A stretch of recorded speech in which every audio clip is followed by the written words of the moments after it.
Thanks, Eunice.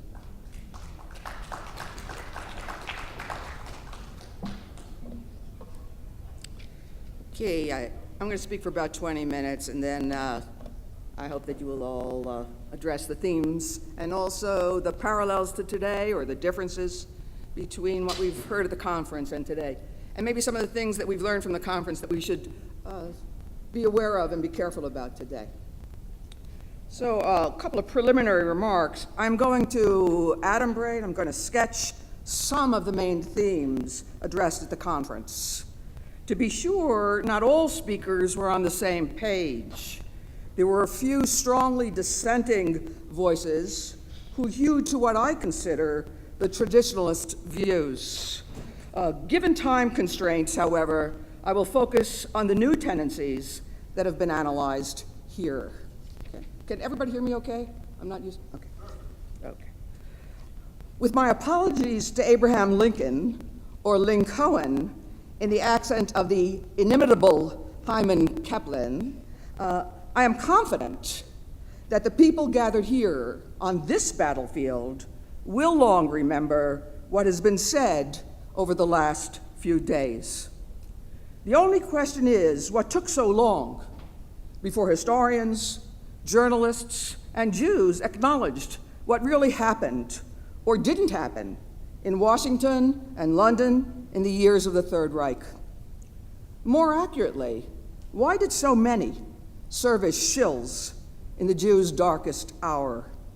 Why do many continue to run interference for America and Britain's highest leaders, providing an academic patina to their often specious arguments for inaction? How do so many willingly excuse, even justify, the leaders' often flimsy case for refusing to save, even temporarily rescue, or aid the Jews? In short, several conference speakers, certainly not all, have exposed their efforts to obfuscate, to cover up. And the conference could have been subtitled, "The Emperors Had No Clothes." Indeed, coverage of the conference, no pun intended, coverage of the conference can be titled "The End of Innocence at Last." The end of innocence, not only about the Western leaders, but about many scholars and commentators then and now. Still, we might ask, why is it that even today, Richard Breitman's latest book, which several speakers have shown, searched for every means to vindicate FDR, is awarded a prestigious prize by a Jewish organization, no less.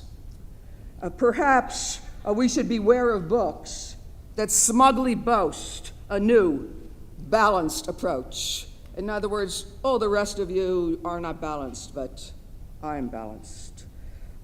Speakers, again, not all, have shown how many scholars managed to rescue the leaders, leaders who wouldn't, who said they couldn't rescue the Jews by redirecting, displacing the blame onto their associates and assistants, whose views we now know the leaders fully shared, and whom they considered their close, lifelong friends, Breckinridge Long, Walter Lord Moyne, or even called their surrogate son, Anthony Eden. Speakers also convincingly exposed the anti-Semitism, so often minimized or misrepresented, of the leaders, and traced the impact on their policies of their noxious views about Jews. It is critical, however, to call attention to the rot just beneath what some called the elite's genteel anti-Semitism. And we must not limit our understanding to the, quote, rational reasons. The Jews' invasion of their hotels, their universities, and their professions that distorted the lens through which they viewed the Jewish threat at this time. We should also remember that elite Gentile anti-Semites are not averse to deploying violence against Jews. The lynchers of Leo Frank in 1915 included a veritable who's who of Cobb County, Georgia, home to the young girl whom the Jew was accused of raping and murdering. And I should point out, indeed, for lynch mobs generally included upper-class, gentile racists, men, women, and children, along with the lower classes upon whom the upper classes much later blamed the practice. So you can see the parallels, the analogies. But we should also not minimize the anti-Semitism of the masses, even as we recognize how the Western leaders happily misused polling data to excuse their own helplessness in the face of the violence and venom of the lower orders. I want to, in parentheses here, just to tell you, we should note that when Lincoln, or Lincoln, issued the Emancipation Proclamation in the middle of the Civil War, it was September 22nd, 1863 was the preliminary one, 1862, and then January 1st, 1863. Remember, the war starts in April 61 and ends April 9th, 1865. So we should note that when Lincoln issued the Emancipation Proclamation in the middle of the Civil War, he never consulted polls, nor did Lincoln defer the freeing of the slaves, the rescue and aid of 4 million enslaved persons until the North had won the war. And when the racist lower-class Irish of New York City rose up against his policy of rescuing the slaves, Lincoln ordered 5 Union regiments to be brought from the Gettysburg front to crush the rioters. I want us to understand that notably, unlike the Allied leaders' views of the Jews, Lincoln's views of blacks developed, becoming much more enlightened over the course of his presidency. You could look at George Washington's views and see how they developed, but I've seen nothing about the development of FDR's views towards the Jews. We should, let me just a second. We should also try to disaggregate the polling data to discern the characteristics, however inexact, of the masses who acknowledged their anti-Jewish animus before and during the World War. With apologies to Pete Seeger, we should ask, what did you learn in church today, dear little boy of mine? We should confront the source, the religious roots of the paradox that at the time of Jews' greatest weakness, so many continued to see them as powerful and menacing, still the old handmaidens of Satan. I should point out, I remember I was interviewed once on television by a very hostile interviewer, and at the end, when she finally shut off the lights, I asked her, what percentage do you think the United States is Jewish? And she told me 1/3. So, I mean, my view is I wish, but. So, they always see that power. Speakers have also addressed the role and nature of FDR's numerous assimilated Jewish aides, who served to mute any charge of anti-Semitism when his policies repeatedly rejected even an acknowledgement of the dire situation, the unique threat to Europe's, indeed the world's, Jews. They were, in effect, FDR's willing cheerleaders. And then came his linebackers. I mean, for those who aren't Americans, I don't know. But, and then came his linebackers, the Jewish historians whose determined efforts to protect Roosevelt and Churchill, whatever the cost, have been so ably adumbrated by many, not all, who have spoken here. We have seen several historians instantly don the uniform of military expert, if you will, aggressively defending not the Jews, but those who had denied the feasibility of RAF or USAF bombers reaching the death camps or labor camps while there was anyone left to save. Several speakers have made it clear that the Allied leaders and their aides, those for whom the scholars have served as blockers, can no longer be characterized as bystanders, but should be considered facilitators who telegraphed to the Nazis and their legions of military and civilian enthusiasts that they could proceed with their plans for the Jews with impunity, with little concern that they would object or deflect them. At this point, it might also be useful to recognize not just the political, but the possible psychodynamic motivations of many of the academics who then and now aggressively, even obsessively, defend leaders who abandoned the Jews.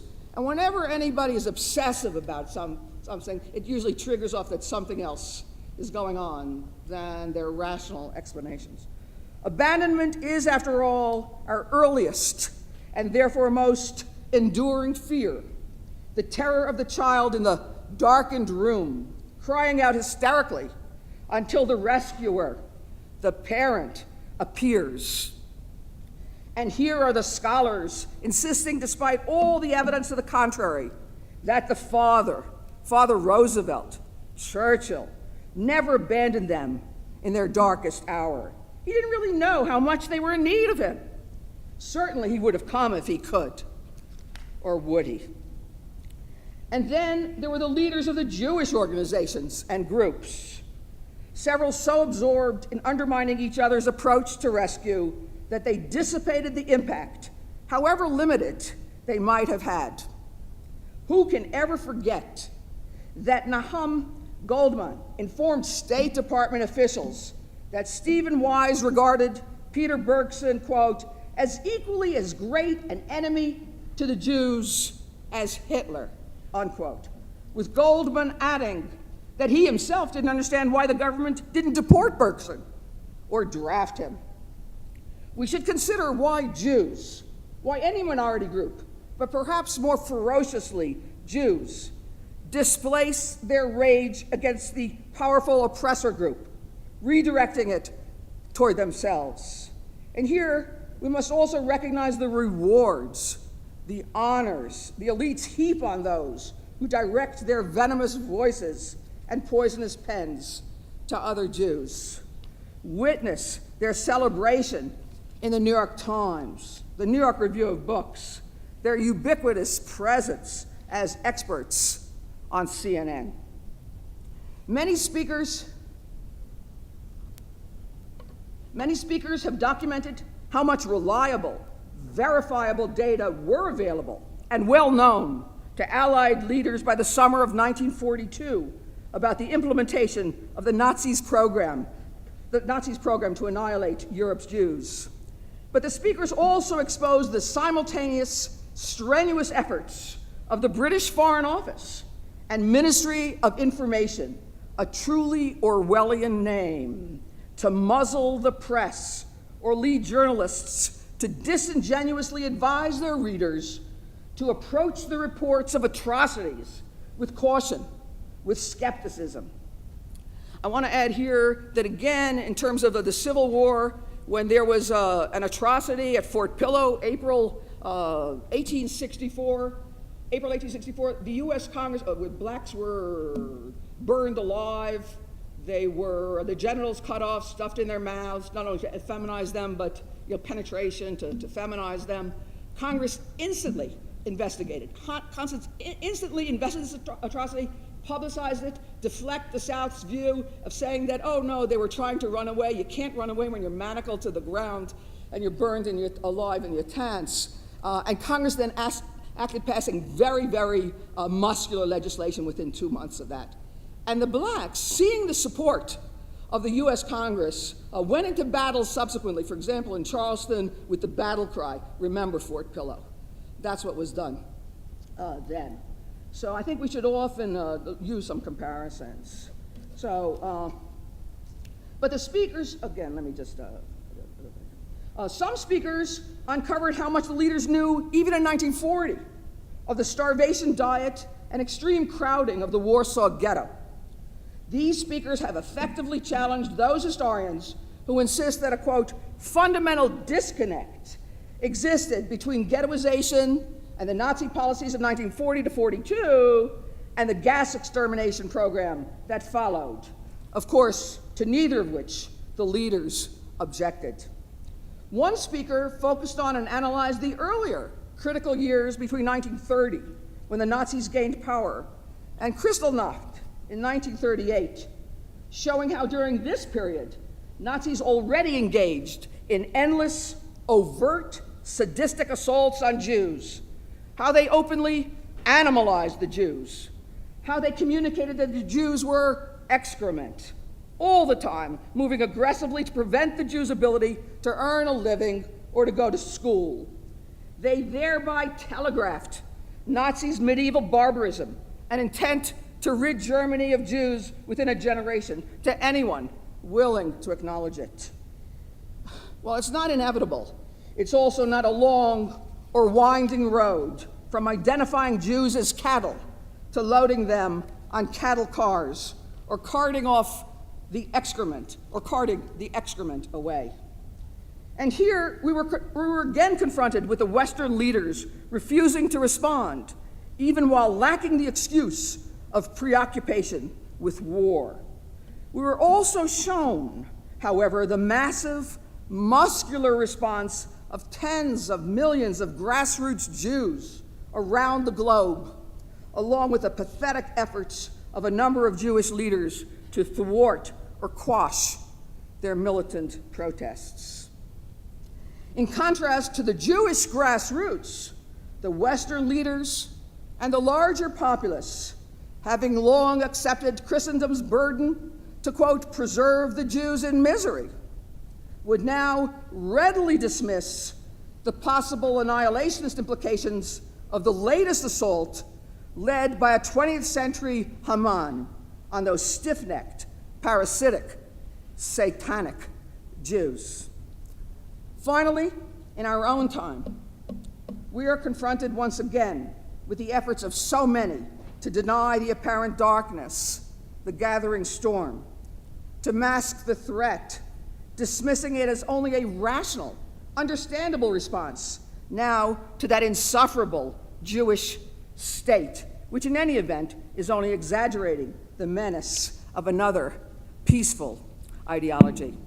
And I just wanted to, if I can find it here, say one thing. It has been gratifying to find Jewish museums in the United States, several Jewish museums in the United States, dismantling their exhibits to pay-ins, if you will, to Father Roosevelt, dismantling them. They're now disappeared from the museums, and replacing them, if you will, by exhibits on Abraham Lincoln, who, after all, countermanded General Grant's infamous Order Number 11. And he did other things also for the Jews. So, someone's listening.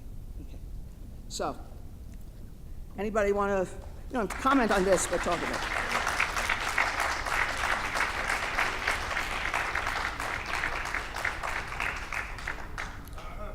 So come on up. Come on. Don't be shy.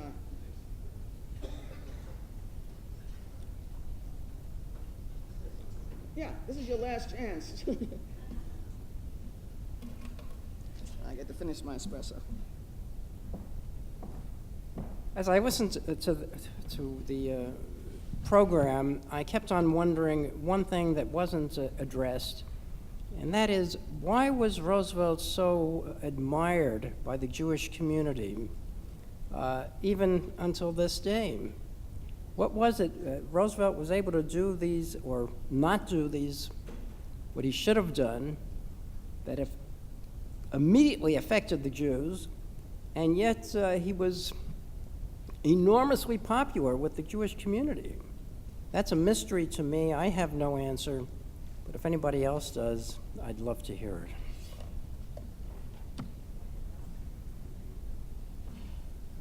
Moshe Mordechai, after your pacifying words, I thought of maybe it's not a right picture that I have, but I have the idea that a lot of American men who went to Europe to defeat Hitler, that they did that not because their territory was endangered or because they had to, but because they felt proud to be a part of a force against evil. Is that correct? That a lot of men went into American men went to serve there and risked their lives. And so it is kind of ironic that regular men know this and go to fight evil, and then we have to discuss if the leaders maybe were aware of the evil that was going on.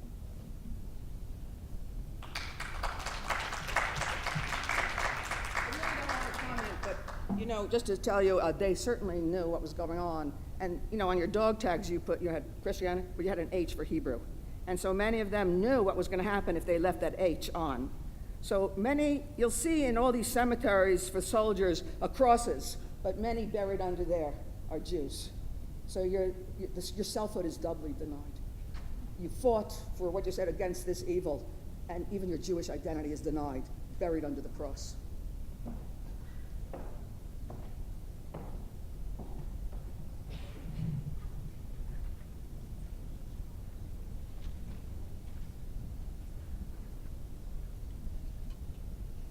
I would like to address a number of the issues that you brought up from a more contemporary perspective.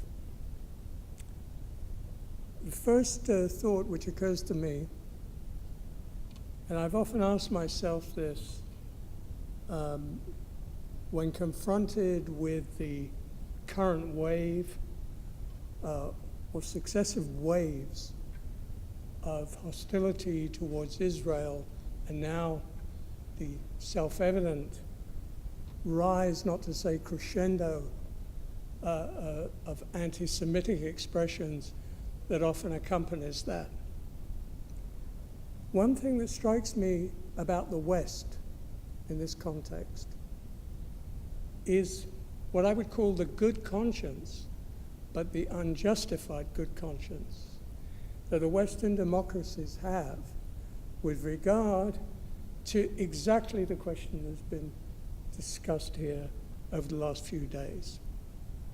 Again and again, I've experienced a situation where, for instance, just a random, I give an example, being once on a BBC radio program, and I'd been speaking about what I saw as continuities in certain British attitudes towards the Jews and Israel.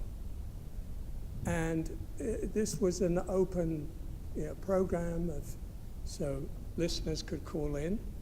And a number of them were very, very upset and angry because they were saying, yes, but we went to war against Hitler to save the Jews.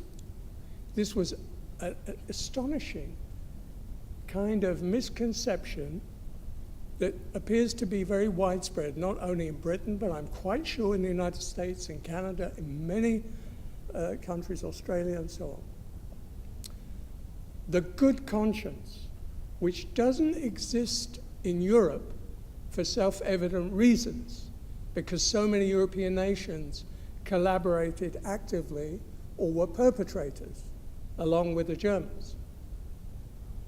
But in the Anglo-Saxon or English-speaking democracies, this is a common myth that has very far-reaching implications. In my view, it is even one of the reasons why there is such a gross misperception concerning the birth of Israel, the circumstances in which it was born, why it is there. And this notion, we fought Hitler. We went to war as if, retrospectively, to save the Jews. We really have to be more aware of this point. Second thing, which I think links very closely to that, is the politics of denial. And here I see that nothing really has changed at all. It takes a different form. This is the same politics of denial when it comes to the period of the Holocaust, and it's deliberate, it's a covering up. The reasons were very clearly expounded. how convenient, indeed, particularly when you don't intend to and don't want to take any action on behalf of a group that you consider expendable or powerless, or it's not in your interest to protect. So the easiest thing in the world is to invent a whole series of rationalization. And this goes on today. The only difference is there is a Jewish state, that the Jews made that determination that that's the point of Zionism, that's the point of Israel, to put an end to Jewish powerlessness, to put an end to a situation in which we would be permanently at the mercy of the good will and expedient decisions of great powers. But of course, the underlying psychology of the politics of denial has not really changed. And one last point. I don't think I had the time to go into it in my own talk, but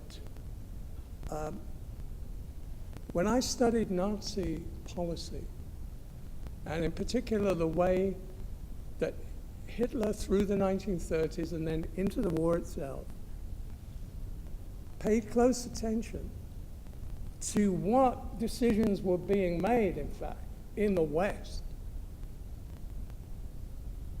and also in the Soviet Union with regard to Jews. Of course, there is an interaction here. For example, the best and most striking example would be the Evian Conference of 1938. Hitler responded. It's very clear. He made striking and in many ways accurate diagnosis of what it signified. That here were the Western democracies oozing with sympathy and denouncing German barbarism, but how hard-hearted, how callous, those are more or less the words he uses, they are when it comes to taking any real action that would back up their words. And clearly the conclusion that would be drawn by the Nazi leadership is that they could go a long, long way beyond what they had initially contemplated. So there are very grave consequences for these failures, and it's as true of our own day as it was then.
Professor Gross called me to tell you how you can respond to your own prejudice, which is there is a powerful Jewish lobby ruling the Anglo-Saxon world, and its apparent inability to save the Jews of Europe during the Second World War.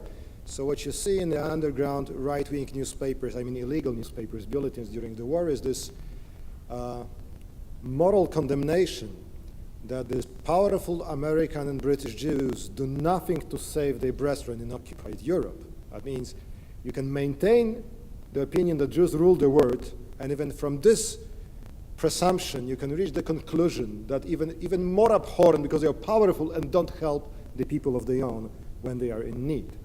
But as I am here, let me state that I'm not used to the accusatory tone of speeches in our academic culture. We usually don't do it. And I was thinking, I am contrarian by my nature.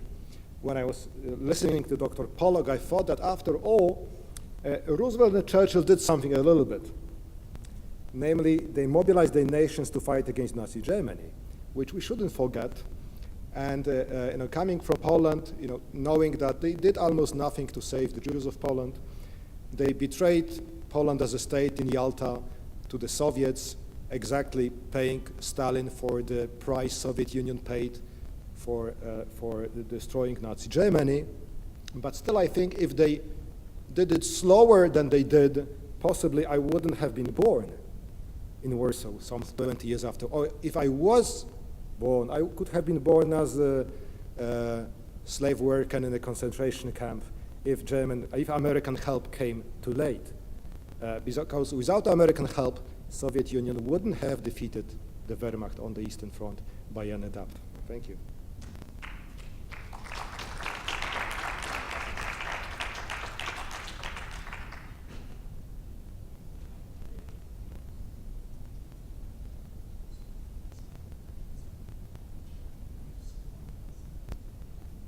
I don't think the name of George Kennan arose in the discussions that have been held here for the past few days.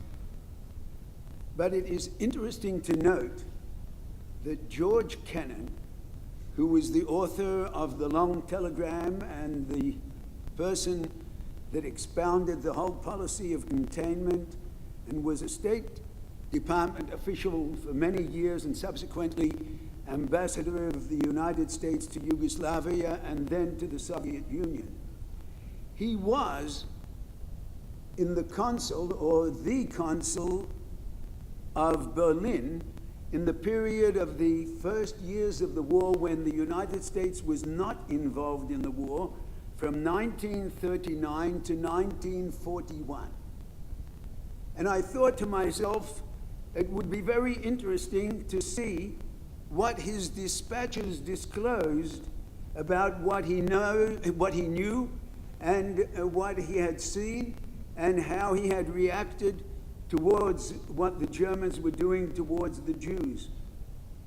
So I made it my business when I was in Washington to go to the National Archives and to request the records of George Kennan during that period from 1939 to 1941 when Germany declared war against the United States, and try and discover what he had to report.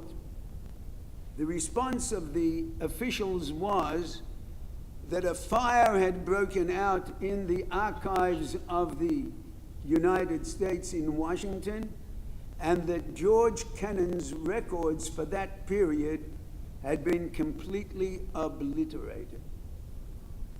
Maybe that's true, and maybe it isn't true, but from his diary, which is available, there is barely a single reference to the fate of the Jews in Berlin or wherever he saw them. There's one occasion when he mentions that he saw a Jew with a star on his lapel, and he says how pitiful the sight was. But as far as what was going on with German policy en masse across Europe, and in particular with regard to Poland and the whole area that was coming under German domination, he had nothing whatsoever to say in his diary, and consequently, I am not surprised that whatever he did report was consumed in a fire, and we do not know exactly how he reacted and what he was prepared to reveal about the situation, and whether this was all conveyed to the upper leadership of the United States, including the President FDR himself. Thank you.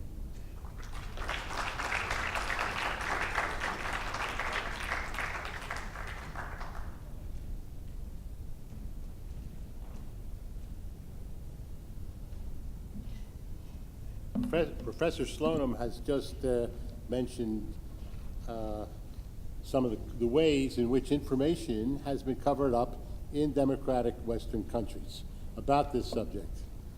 And that's what I would like to mention, how the United States, Britain, and France, and I think also the Soviet Union, have covered up the role of Arabs in the Holocaust, the Palestinian Arabs, and most particularly of Haj Amin al-Husseini.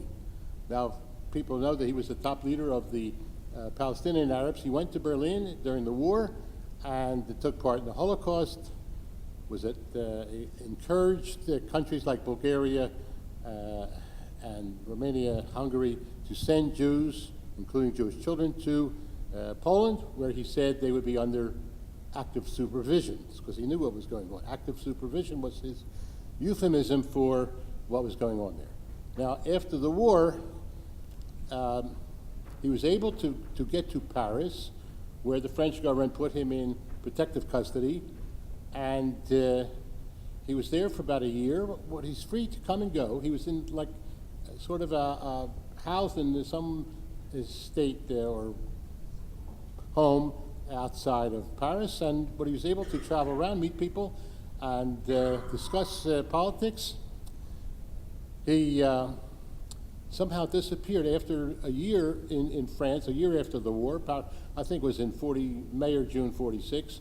He was able to leave France and go back to the Middle East, where he became the leader, one way or the other, encouraged by the Arab League, of the Palestinian Arabs once more. Now, his role historically has been covered up. There's very little. I'm not saying that there's plenty of information, but it's not part of the discourse. It's not part of the discourse about the Middle East and, in general, other events like the Farhud in Baghdad, in which a number of many Jews were massacred in a pogrom there in 1941 in the spring during the holiday of Shavuot, which went on for 2 or 3 days. There was a British, this relates to our subject, the main subject of this conference. There was British forces outside Baghdad, and meanwhile, inside Baghdad, there was a mob who was massacring Jews, and the British troops were told not to go in, don't go in to Baghdad to stop this pogrom. And it was said that the British officer said, well, we were told that this was on the orders of the Foreign Office. Now, who was the Foreign Office at that time? That was Anthony Eden, the Secretary of Foreign Affairs, whatever the title was, of Britain. And Eden was also responsible for suppressing news of the Holocaust at the BBC, because it was suppressed. There's very little reporting of it that came out during the war. And I just feel that it's interesting how what Professor Slonim said fits in with other information we know. And there's another aspect, another thing which I mentioned. I might mention that there was a Jewish uprising in Algiers on the eve of the war. On the eve of the American landing in Algiers.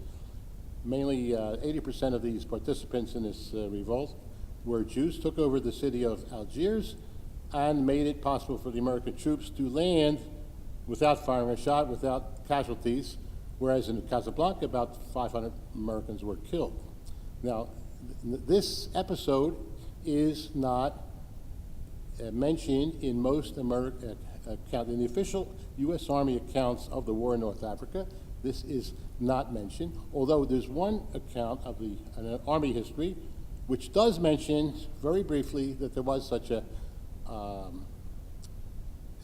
cooperation from local rebels. Doesn't say who they were, doesn't say they were Jews. Even Robert Murphy, who was the American diplomat in Algiers and worked with these rebels before the American landing, Murphy does not mention who they were, and in fact, the leader of the rebels was imprisoned after the liberation.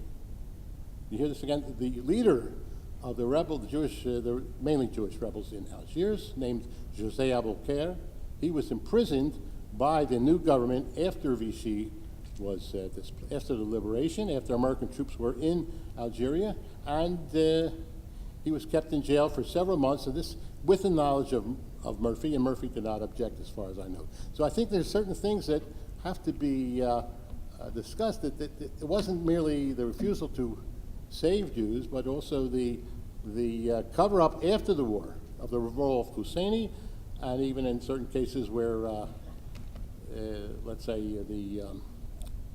where somebody like José Boker could be put in jail, and where the Vichy laws against Jews were not removed in Algeria for 6 months, maybe 6 to 8 months after the liberation. And that's what I have to say.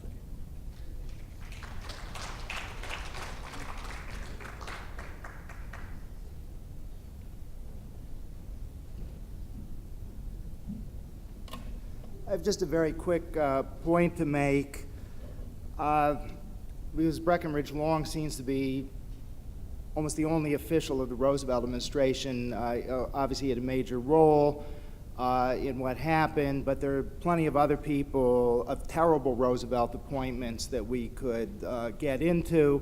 I mentioned in my talk that the Jewish war veterans of the United States in early 1933 demanded that President Roosevelt appoint a Jew as ambassador to Nazi Germany to communicate America's disgust with Nazi anti-Semitism.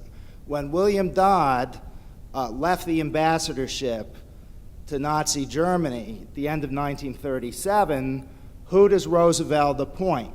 The exact opposite as ambassador to Nazi Germany, an avowed anti-Semite and appeaser, Hugh Wilson, who was very cozy with the Hitler government and was known to have the kind of standard State Department anti-Semitic views. So after the Kristallnacht, I should also point out 30,000 Jewish stores shut down in a coordinated protest against the Kristallnacht.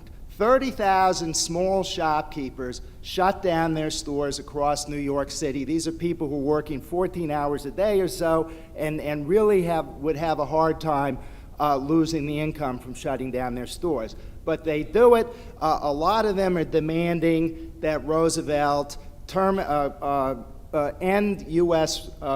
Diplomatic relations with Germany and impose very stiff economic sanctions, terminating any commercial relationships with Nazi Germany. And even this issue of stiff sanctions isn't something, all Roosevelt is going to offer after this horror are pious words. But there are people at the grassroots making concrete proposals for significant action that late. And the Kristallnacht is November 9th, 10th, 1938. That late, Roosevelt appoints an avowed anti-Semite as his ambassador to Berlin.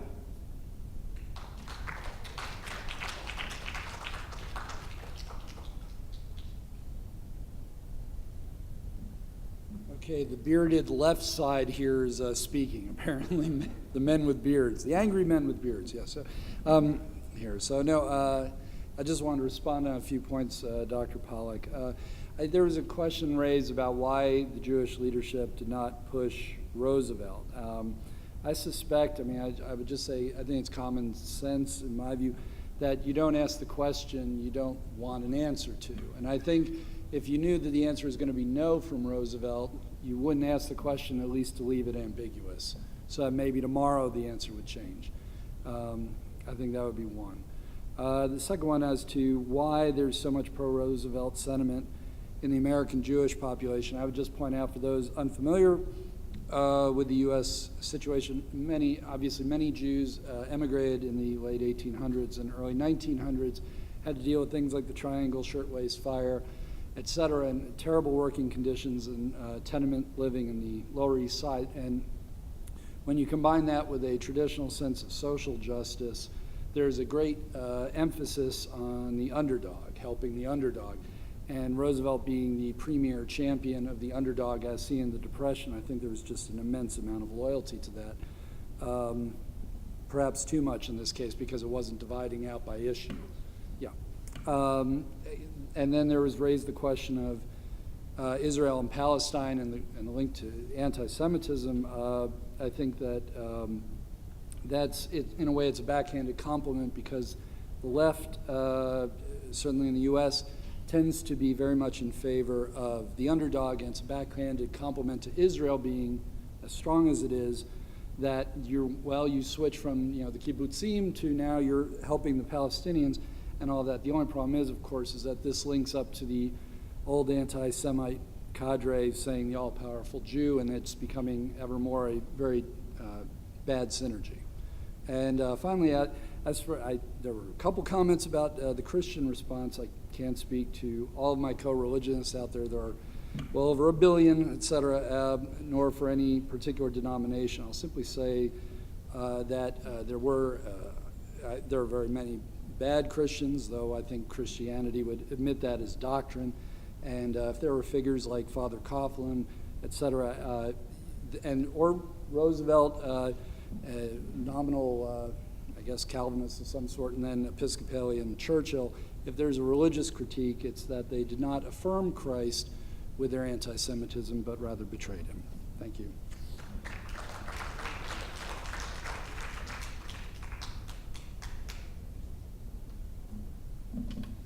A brief comment on American Jewish leaders' response to the Holocaust. There is no doubt that there was widespread, overwhelming support in the American Jewish community for President Roosevelt. And we have voting statistics and we have jokes. There was a well-known joke that was circulating in the 30s from a Jewish Republican, there were a few of those, Jewish Republican judge in New York by the name of Jonah Goldstein, and his joke was that American Jews have drei Welten, 3 worlds. Die Welt, this world, Jene Welt, the world to come, and Roosevelt. Yeah. So that kind of sums it up nicely. There's not too long ago, there was a Hollywood producer by the name of Arthur Cohen wrote a memoir of growing up in New York in the 30s and 40s, and he wanted to sort of illustrate his parents' devotion to FDR, and he said that his mother had a bust of President Roosevelt on top of the radio around which they would gather each evening. And every night before she went to bed, he said his mother would go over to the bust and kiss it on the forehead, which sort of symbolizing this intense devotion to President Roosevelt. So obviously that's the case, that there was such sentiment among the masses and among the Jewish leadership. But the reason that American Jewish leaders failed to respond actively and failed in securing any kind of action by President Roosevelt is not because they expected to be told no. Because we have many documents about meetings between, let's say, meetings with President Roosevelt or other top administration officials, meetings with Rabbi Stephen S. Wise and other senior American Jewish and American Zionist leaders. They did ask. They did ask. It wasn't that they didn't ask. There were many meetings, there were many contacts, there were many requests. And yes, most of the time, Roosevelt or other administration officials didn't exactly say no. FDR is well known for what we call glad handing. He would kind of give the other person the impression that he might do something, but then not actually do it. But Jewish leaders could see, in practical terms, that the things they were asking for were not being delivered. So the problem was not that they were afraid to ask or they expected a no. And in fact, they didn't always get a no. And I'm going to cite just one example of how other elements in the Jewish community were able to get something because they didn't take no for an answer. But I think the answer with American Jewish leaders is after they were told no by the president or the Secretary of State or Assistant Secretary Breckinridge Long, they didn't follow that up with any kind of protest action. In other words, they didn't do anything. They took no for an answer. So the problem was that once they were told no, they thought, well, we can't go any further because we don't want to upset the president, or because we're loyal New Deal supporters, or because maybe if the public sees that we're criticizing the president, there might be more anti-Semitism. In other words, there were a range of hesitations and fears. So the problem was more of American Jewish leaders' perception of themselves as being unable to act. In other words, there was a perception that they didn't have much power. But I would argue that, in fact, they were underestimating their own potential political leverage. And to me, the example which illustrates that the most vividly were the events leading to the establishment of the War Refugee Board.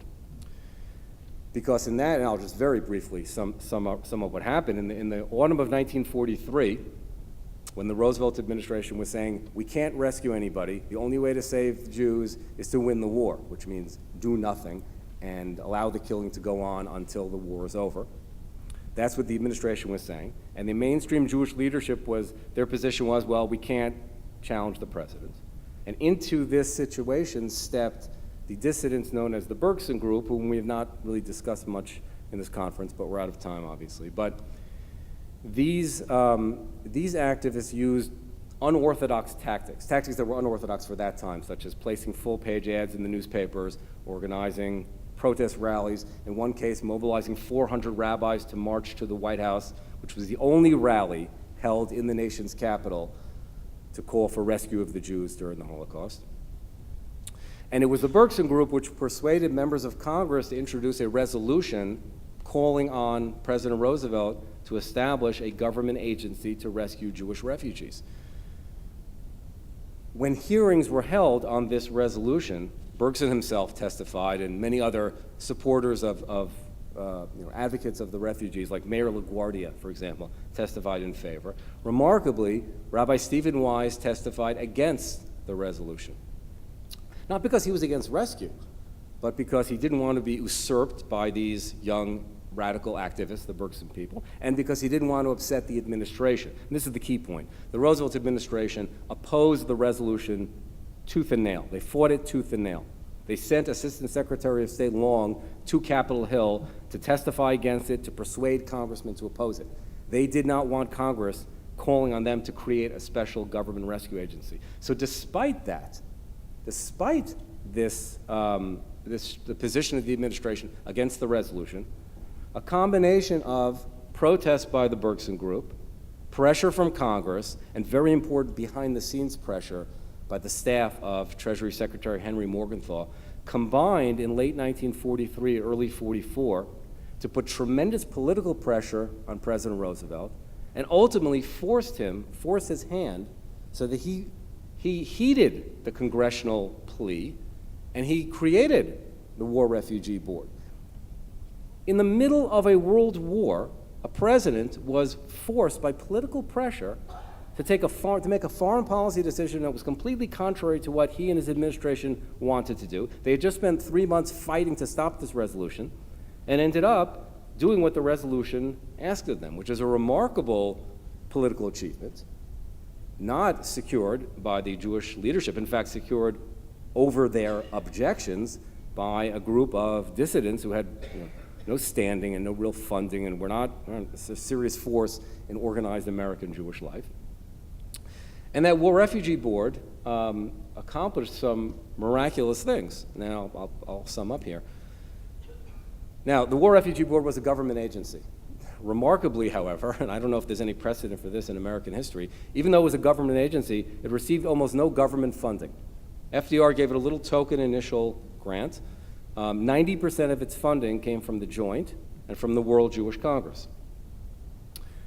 But fortunately, the War Refugee Board was staffed by those same Treasury Department lawyers who I mentioned a moment ago, who had been involved in pushing for its creation. They became its staff, Josiah Du Bois, John Paley, and because these were non-Jews, by the way, and because they were so deeply committed to rescue, they used all sorts of unusual and unorthodox means by which to promote rescue, and that involved things like sending funds to Europe, which is not ordinarily done in wartime. You don't send funds to enemy territory. Sending funds to Europe to bribe Nazis, to shelter Jews, and the most famous example of what this little agency accomplished, was that its agents went to Sweden and persuaded Raoul Wallenberg to go to Budapest, to German-occupied Budapest, gave him the funds and the assistance he needed to carry out the incredible life-saving work that we all today recognize and celebrate.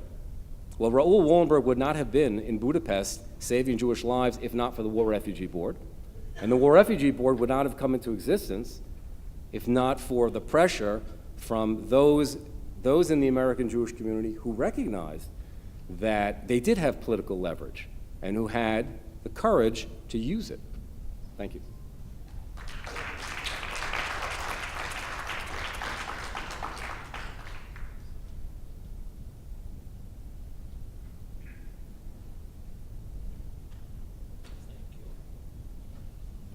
I wanted to say something with reference to something mentioned by Professor Stolla, and that was about the treatment of Poland by Churchill and Roosevelt.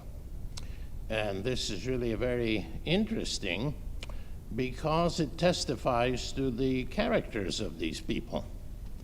It testifies to, among other things, to their monumental capacity for duplicity, treachery, and various other such qualities.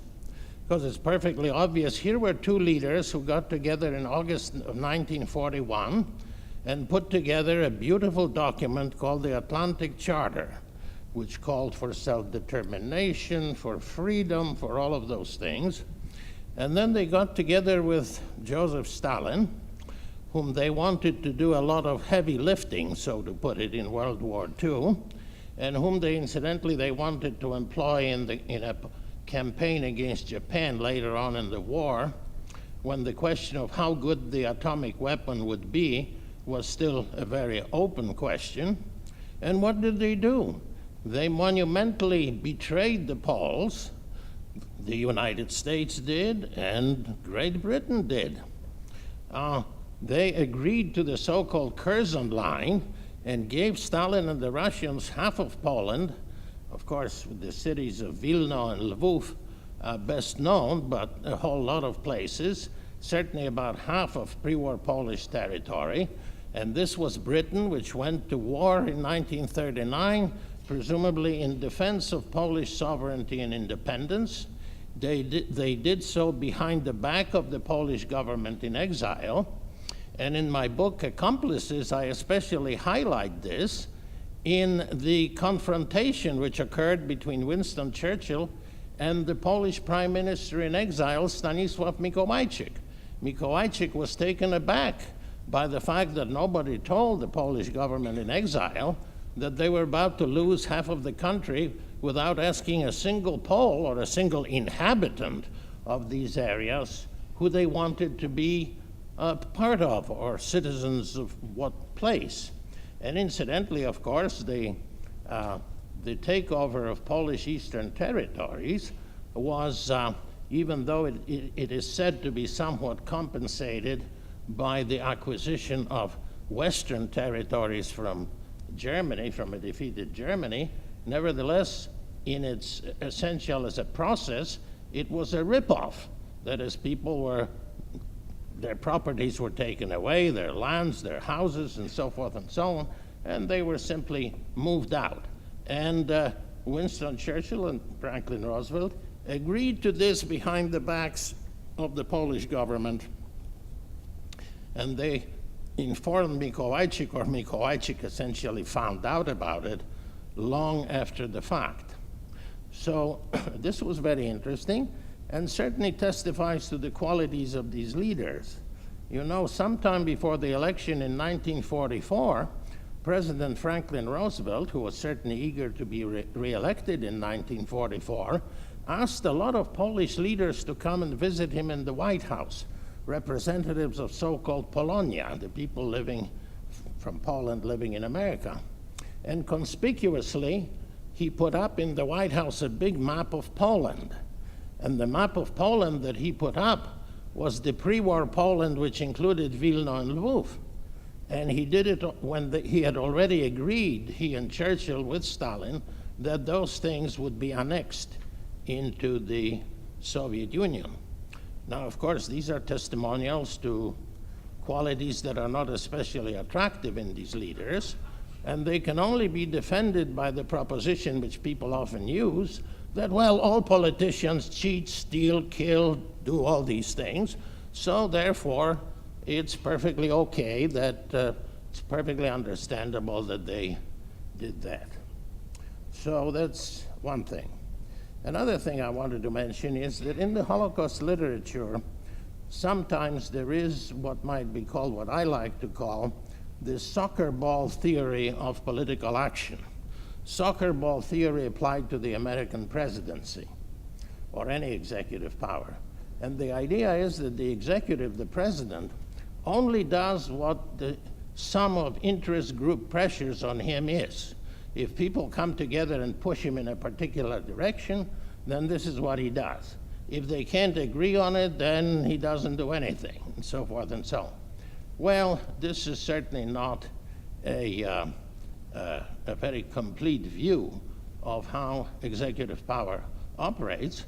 And one striking incident which demonstrates how this is not the case was President Roosevelt's almost instantaneous decision, wasn't quite instantaneous, but it was a very quick decision for a very major commitment of American resources to help Soviet Russia in the wake of Nazi attack on the Soviet Union, in the wake of Barbarossa.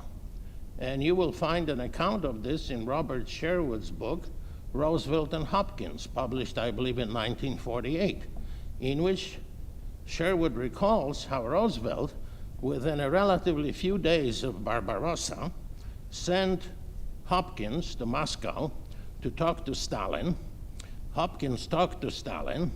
Stalin, by that time, had quite recovered his composure and impressed Hopkins tremendously with his resolve and his optimism and that sort of thing. And Hopkins came back to the White House, told Roosevelt about this, and Roosevelt made an enormous commitment of American resources, which amounted to $11 billion, which at that time was a princely sum that's about more than $200 million today, to help the Soviet Union. And he did it without the assistance or the agency of any significant interest groups in the United States urging him to do so.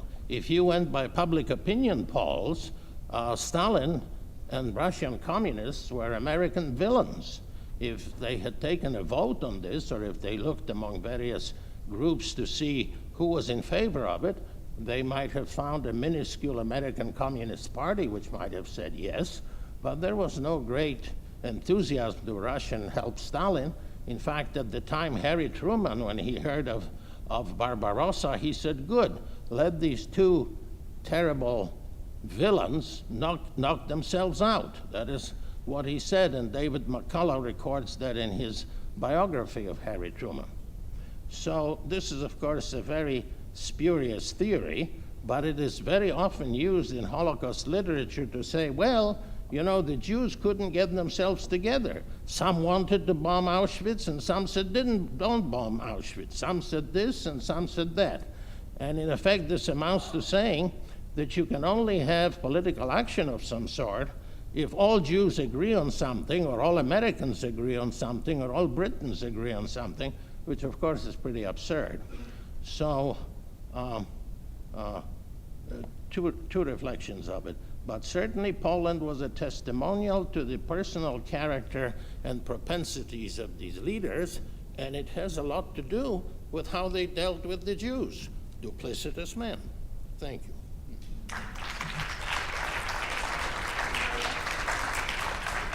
Let me just say a couple of quick sentences, if you don't mind, just quickly. Just, you know, the Jews are not the only people who mythologize their leaders who really don't deserve it.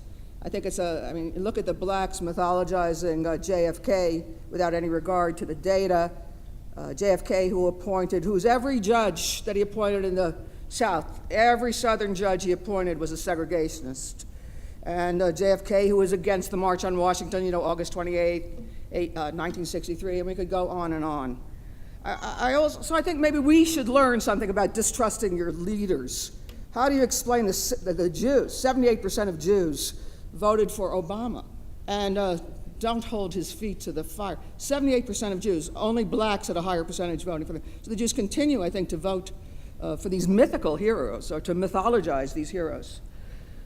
I think one of the things we're going to do is distrust your leaders, distrust the press, and in a way, look to the masses. I think it's taken such a long time before American Jews look to the masses. And I was thinking about Edward Zwick, whose movie Glory came out 19 years before he did Defiance. So therefore he sees black resistance, freedmen, in other words, ex-slaves' resistance to those who oppress them.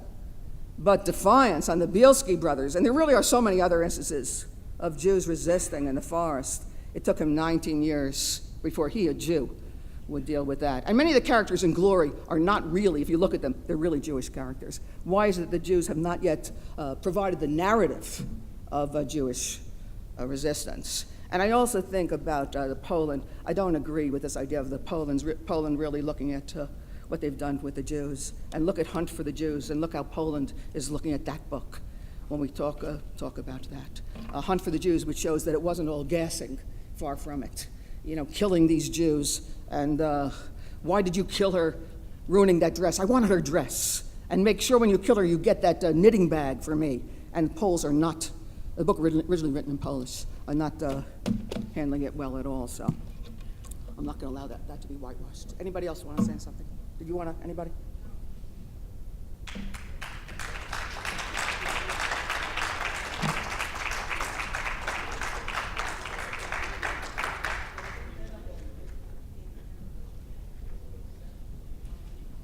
Thank you, Eunice, for that extremely inspiring program, and for everybody's comments.